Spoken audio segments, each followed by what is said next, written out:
Okay, hello guys, good morning. So, yesterday one of your friends actually asked me why, for the work of a fluid, it is just simply the product of pressure times volume, okay?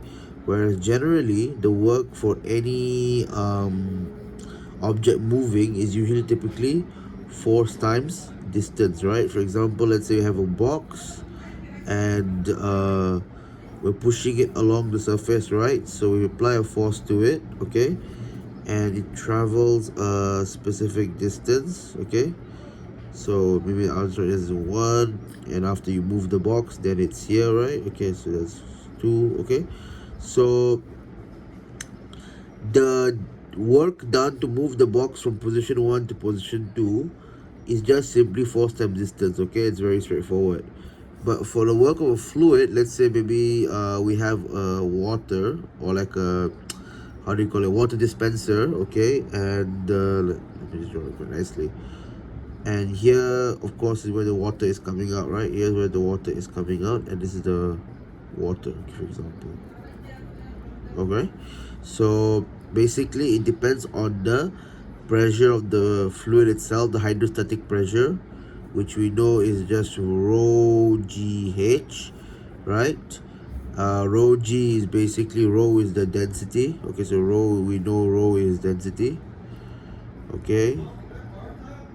And then g is just 9.81, the constant, okay, and meters per second square. And h is basically the depth, right? So h in this case is our depth of the fluid, okay.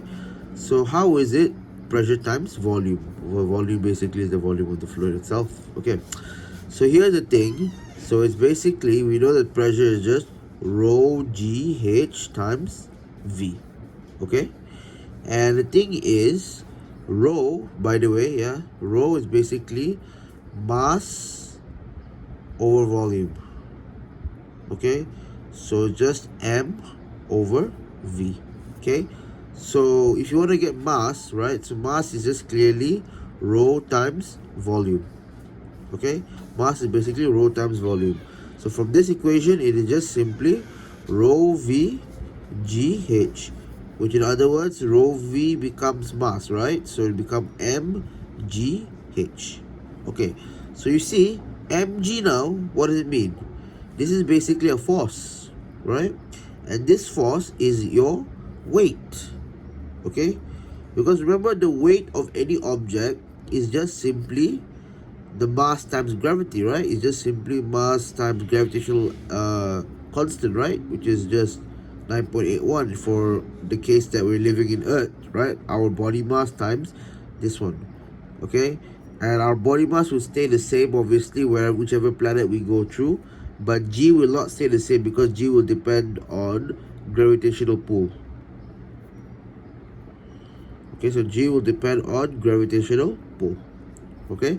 So since we have mgh, now this is very similar to this formula actually, okay, because our mg, okay, is basically the force F, okay, is the force F itself, because mg is a force again. Like I said, weight is basically considered as a force, okay. So the weight of the fluid, okay, times the distance traveled by the fluid. This distance actually is the h, okay.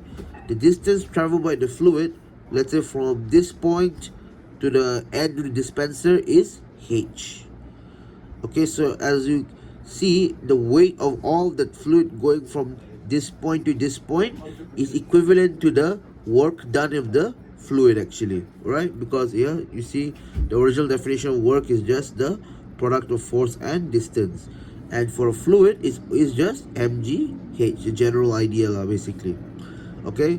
But usually we don't get the m on the spot, right? It's not something that you get direct, right? Since the parameters mainly you get for fluid, whether it's liquid or gas, is just volume. So you have to relate with the fluid's density and its volume that it takes up. Then you can only find the mass, okay. And when you multiply the mass with g, you basically get its weight, or the force that's required, and h is just the distance that it travels. So hopefully this is very clear actually, how the work done by any fluid, whether it's a gas, or liquid, okay, is just simply P times V actually.